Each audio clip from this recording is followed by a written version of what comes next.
भारत अपन एक फ्री सुविधा दे रहे के सुविधा दे सोची थोड़ी कभी अपन थाने में जावा बात है जब अपन देश आजाद हो जब आजाद होने के साथ साथ एक बंटवारा भी हो गयो भारत और पाकिस्तान। अलग कोर्ट में जाऊँ तो भी अपनी बड़े तरीकों बात सुने कि जब है ना जब वो बंदा पाकिस्तान से वापस आ रहा है 1948 के बाद में तो उन्हें कुछ रह रहे हो दूर तो ठीक है कोई दिक्कत को नहीं भारत के विदेश में रहो खाओ पियो मौज करो काम करो पढ़ाई करो जो भी करो कोई दिक्कत पर जब विदेशी नागरिकता ले लोगा विदेशी नागरिकता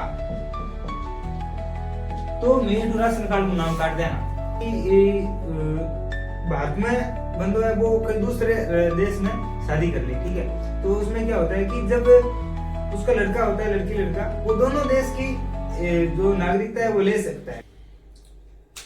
नमस्कार, जय हिंद, जय भारत। और मित्रों सखाऊं देखो सर्दी का सही पड़ रही है अगर थोड़ा को जाप तो करके फिरना पड़े हैं।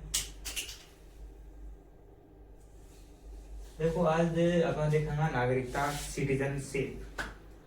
देखो अपन सब भारत में रह रहे हैं सब भारत का नागरिक हैं तो अपन एक भारत अपन एक फ्री सुविधा दे रहे क्या सुविधा दे रहे अपन कभी सोची थोड़ी कभी अपन थाने में जाऊँ थी आपनो बात सुने कोर्ट में जाऊँ तो भी अपनी बड़े तरीकों बात सुने नॉर्मल आदमी ने भी बड़ी जगह देवे और हॉस्पिटल में जावा तो भी अपन फ्री और निःशुल्क सुविधाएं मिल रहा है एकदम बढ़िया तरीके से सुविधाएं मिल रहा है और आपने आइडेंटिफिकेशन मिल रहा है बेसारी कि आपको आधार कार्ड देखा है और आधार कार्ड की फोटोकॉपी या फोटो ले गया पैन कार्ड जो भी है आइडेंटिटी के अनुसार आपको निःशुल्क या फिर अपन एक फ्री सुविधा मिल रही है ठीक है। तो ये सुविधा अपन के कारण मिल रही है कभी सोचना तो वो एक सिटीजनशिप है नागरिकता है जो व्यक्ति भारत का नागरिक होता है उन्हें कुछ सुविधाएं निःशुल्क गवर्नमेंट के द्वारा दी जाती है वो भारत सरकार के द्वारा दी जाती है तो उसी में सिटीजनशिप है नागरिकताएं हमारे भारत के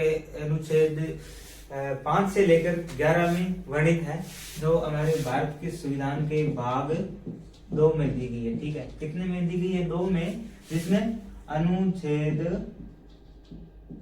लिख रहा हूं मैं ठीक है अनुच्छेद 5 से कितनी 11 तक वर्णित है कहाँ तक है 5 से 11 तक लेके वर्णित है हमारे भाग 2 में संविधान के हमारे 22 भाग हैं और 395 अनुच्छेद हैं इसमें भाग 2 में जो है सिटीजनशिप दिया गया है नागरिकता दी गई है। तो अब देखेंगे आप की नागरिकता के है और किया काम करे और किन लिए कितनी लागू है और इनका के नियम है कि यहाँ मिले और किया समाप्त हो जाए और इनको के संरक्षण है की पावर है कौन हटा सके कौन ला सके तो ये सारा कुछ आप नागरिकता में देखेंगे।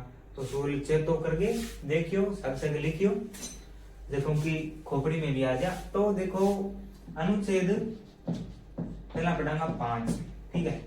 अनुच्छेद 5 में क्या है अनुच्छेद 5 में है कि टाइम है 1947 में हमारा देश आजाद हुआ था 15 अगस्त को तो उस समय जो भारत में जो लोग रह रहे थे जो उसी समय पर जो भारत में लोग रह रहे थे इस समय उसी समय ठीक है तो उनको नागरिकता कैसे मिलती है तो जो उसी समय रह रहे थे उनका प्रावधान दिया गया कि 1947 को जिनके अब देखो उसमें माता या पिता इन दोनों में से कोई एक अगर भारत का निवासी है 1947 से पहले या उसी समय भारत में रह रहा है वो क्या है उनके बच्चे और वो उनके बच्चे भी और वो क्या है नागरिक हैं भारत के क्या है नागरिक ठीक है। तो अनुच्छेद 5 में दिया गया है कि जब हमारा देश आजाद हुआ था तब उसी समय जो रह रहे थे या उनके माता व पिता रह रहे हैं उनको नागरिकता निःशुल्क मिल जाएगी फ्री मिल जाएगी वो भारत के नागरिक माने जाएंगे ये अनुच्छेद 5 में दिया गया है ठीक है। और आगे देखते हैं अनुच्छेद में है कि जब भारत आजाद हुआ था तब क्या है कि कुछ लोग पाकिस्तान से आए थे तो देखो एक नॉर्मल सी बात है जब अपना देश आजाद हो आजाद होने के साथ साथ एक बंटवारा भी हो गया, भारत और पाकिस्तान अलग अलग हो गया, और अलग अलग होने की वजह और दो देश की लड़ाई होने की वजह मतलब बात काफी टूट गई हो। तो भी वजह एक जाति पात की वजह की मुस्लिम ही ने पाकिस्तानी ने यहाँ करके गड़बड़ होगी, और जगह बंदा आवे आधा पाकिस्तान में रह गया, पाकिस्तान भारत में रह गया। तो अब छोटी मोटी बड़ी बड़ी लड़ाइयां, छोटा मोटा आदमी आम आदमी परेशान हो जाया करे, तो इस जगह आम आदमी है नहीं जगह भी बट पाकिस्तान में रह गया, अब भी वापिस आना चाहे अब। हाँ तो अब आगे देखते हैं अनुच्छेद 7 में, ठीक है। अनुच्छेद 7 में क्या दिया गया कि जब हमारा देश आजाद हुआ था 1947 को, कब हुआ 1947 को, और उसके बाद में 1948 तक कोई भी बंदा पाकिस्तान गया हुआ है और भारत आ रहा है, ठीक है, कोई सलाह करके उर्दियों को वापस भारत में आ रहे हुए, तो भी नहीं किया कि आराम नागरिकता दे देगी भी 1-1.5 साल में कोई फर्क कौन पड़े, और आराम नागरिकता दे दे, तो भी कोई खास फर्क कौन पड़ता और भी नागरिकता दे देता। फिर आर्टिकल 7 में क्या दिया गया है कि जो 1948 के बाद में पाक जा रहा है, ठीक है, कहां जा रहा है, पाकिस्तान जा रहा है, तो वो अगर वापस आ रहा है, कहां पर आ रहा है, इंडिया लौटकर वापस आ रहा है। अब देखो भाई कोई मेरे को जी कर गया यार इंडिया बढ़िया कौन भाई, मेरे तो कोई नहीं करे नहीं, पर कि वही जी कर गयो कि भी इंडिया बढ़िया कौन, पाकिस्तान था, पाकिस्तान में आज तक सही जो कौन है वापस भारत आने को प्रयास कर रहे हैं, तो भारत की नागरिकता लेने को प्रयास कर रहे हैं। अभी 1948 के बाद में ये बंद कर दिया गया था कि भाई कोई बंदा आएगा तो उसे सामान्य रूप से नागरिकता नहीं दी जाएगी, हमारा जो इंडिया का सिस्टम है वो चेंज हो गया था।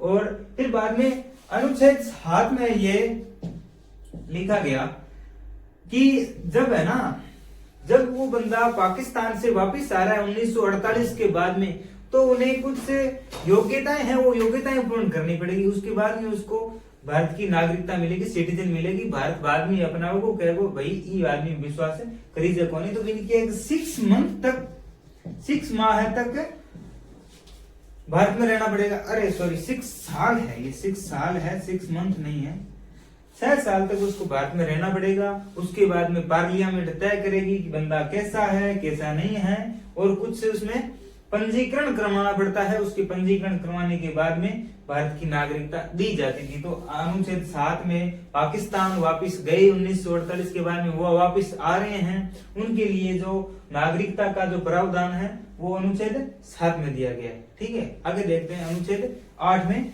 कि विदेश में रहने वाले जो लोग हैं उनके लिए क्या प्रावधान दिया गया है, ठीक है। अनुच्छेद 8, अनुच्छेद 8 में क्या दिया गया कि जो लोग विदेश में रह रहे हैं, अब विदेश में जो भारत का कोई भी आदमी रह रहा है, विदेश में रह रहे हैं, ठीक है। अब जो कोई बंदा है भारत का वो विदेश में रह रहा है, विदेश में किसी कारण से रहेगा, एक नंबर की वो किसी एजुकेशन की वजह से रह सकता है, ठीक है। 2 नंबर वो किसी जॉब की वजह से रह सकता है,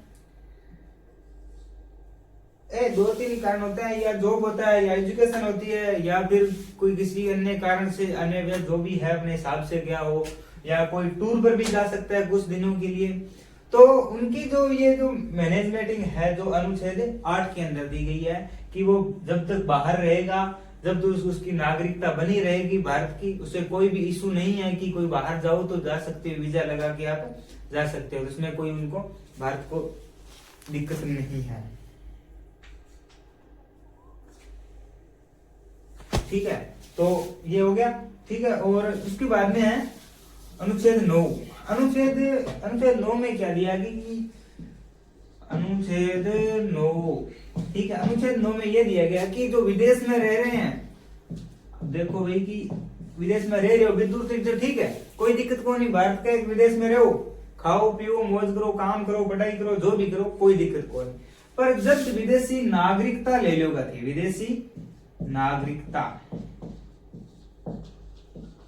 तो मेरे राशन कार्ड में नाम काट देना, क्या कर देना, अठू नाम कट जेगो थारो, थारो कोई मतलब को नहीं बनी, जब तक थारो यहाँ है कि विदेश में रहो कोई मतलब को नहीं, पर अगर विदेश की नागरिकता ले ली तो थारो नाम अठू कट जेगो, तो विदेशी नागरिकता को लेनी, ठीक है। तो नागरिकता अपन भारत की रखनी है, विदेश की को लेनी। अगर कोई विदेश की नागरिकता ले रहे तो भारत की नागरिकता डिसोल्व हो जाएगो, कट जाएगो नाम, तो ठीक है। तो देखो भारत में जब तक रहेगा विदेश में जब तक रहेगा तो उसकी नागरिकता जब तक खत्म नहीं होगी, जब तक वो दूसरे देश की नागरिकता नहीं लेगा। तो उसे क्या करना है कि देश में विदेश की नागरिकता नहीं लेनी है, अगर लेगा तो भारत की नागरिकता खत्म हो जाएगी, ठीक है। या अनुच्छेद 10 में दिया गया। अब हम देखते हैं अनुच्छेद 10 और 11। अब देखते हैं अनुच्छेद 10 में क्या होता है। अनुच्छेद 10 में जब तक हम भारत की नागरिकता अपनी मर्जी से न छोड़े, इसे कहा गया कि नागरिकता का समापन, नागरिकता का समापन। भाई समापन कब होगी? अब देखो एक आम आदमी है, वो नागरिक है भारत का, तो उसकी नागरिकता छीन कब लेगी, समाप्त कब हो जाएगी? तो इसमें कुछ कारण होते हैं। देखो भारत आम आदमी जैसे नागरिकता नहीं छीनता है, तो उसमें सबसे पहला कारण यह है कि अगर वो व्यक्ति किसा ऐसा कार्य कर दे जो भारत के लिए खराब हो, जैसे कोई स्मगलिंग कर दे, कोई बड़ी ड्रग्स की, हथियार की, ठीक है, तो उसे बड़ा मुजरिम माना जाएगा, तो उसकी नागरिकता छीन ली जाएगी, ठीक है। या फिर कोई दिवालिया हो जाए, कोई पागल हो जाए, कोई क्या हो जाए, दिवालिया बोलते हैं उसको, दिवालिया या पागल हो जाए, ठीक है। या कोई हानिकारक काम कर दे, हानिकारक काम, तो देश के हित में ना हो, ठीक है, देश को बड़ा नुकसान पहुंचा, कहीं पर बम विस्फोट कर दे, तो ऐसा काम करने पर भारत की नागरिकता छीन ली जाएगी। तो इसी कारणों से भारत की नागरिकता छीन ली जाएगी, अनुच्छेद 10 में दिया गया, ठीक है। आगे हम देखते हैं अनुच्छेद 11। 11 में क्या है कि संसद की पावर, भाई ये अनुच्छेद 11 में दिया गया है कि संसद की क्या पावर है कि भाई इस पे रूल लागू करने का नियम किसको दिया गया है, या कब किसी को हटाना है, किसी को इसमें कुछ ऐड करना है, कुछ नया नियम लगाना है, तो ये संसद के हाथ में होता है। अनुच्छेद 11 में संसद की शक्ति क्या होता है, संसद की शक्ति। तो इसमें क्या है कि जब कोई भी नियम लागू होता है नागरिकता पर, सिटीजन पर, कोई जब नियम बनता है तो संसद की तरफ से बनता है, संसद इसे निर्माण करता है, और जो गृह मंत्रालय है, गृह मंत्रालय इसके ऊपर इसे पास करता है, ठीक है। क्या करता है, ऑर्डर वेरीफाई करता है, पास करता है गृह मंत्रालय, ठीक है, और ये अपना नियम संसद बना के तैयार करता है। तो ठीक है, ये सिटीजनशिप कंप्लीट हो गया। अब इसमें आपको एक चीज बतानी बाकी है।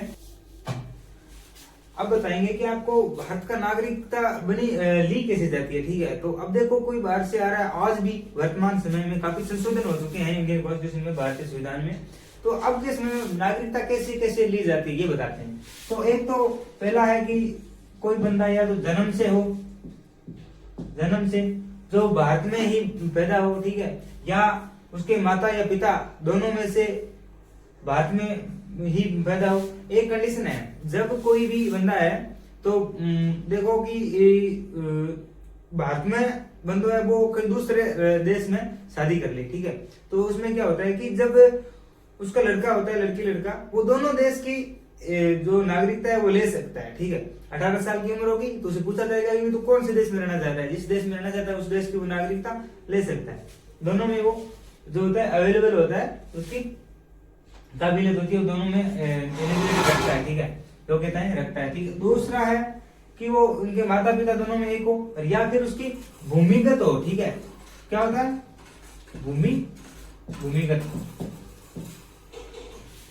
कि वो उसकी भूमि वहां पर हो, कोई दूसरे देश का है तो मतलब दोनों ने अलग अलग शादी कर ली, या फिर एक चला गया, एक देश में ही बचा है, दोनों ही वहां पर रहने लगे। तो अगर यहाँ पर इसकी भूमि है तो यहाँ पर वो अपनी नागरिकता ले सकता है, ठीक है। तीसरा है वंश से, वंश से कि यहाँ पर उसका पुराना वंश है, ठीक है, तो उसी कारण भी वो नागरिकता ले सकता है, ठीक है। ये हो गए इनके लेने के कारण। और उनमें अब कोई कुछ ऐसी है, अब ऐसे पहले था 7 साल, अब इसमें 12 साल कर दिया है कि कोई भी बंदा है, कोई व्यक्ति है, तो वो भारत की नागरिकता लेना चाहता है, तो उसमें क्या होता है कि 12 साल तक उसे भारत में रहना पड़ेगा, उसके बाद में उसके लिए उसे पंजीकरण करवाना पड़ेगा, उसके बाद में उसको नागरिकता भारत की मिलेगी। तो यही इनका योग्यताएं हैं। इन्हीं से हम भारत की नागरिकता ले सकते हैं। ठीक है, तो नागरिकता का चैप्टर कंप्लीट हो गया। तो आगे की क्लास हम कल देखेंगे और इसी तरह लगातार पढ़ते रहिए। आगे हम पूरी कंप्लीट क्लास लेने वाले हैं इसकी, इंडियन कॉन्स्टिट्यूशन कंप्लीट करवाएंगे आपको। तब तक लिख के जय हिंद जय भारत।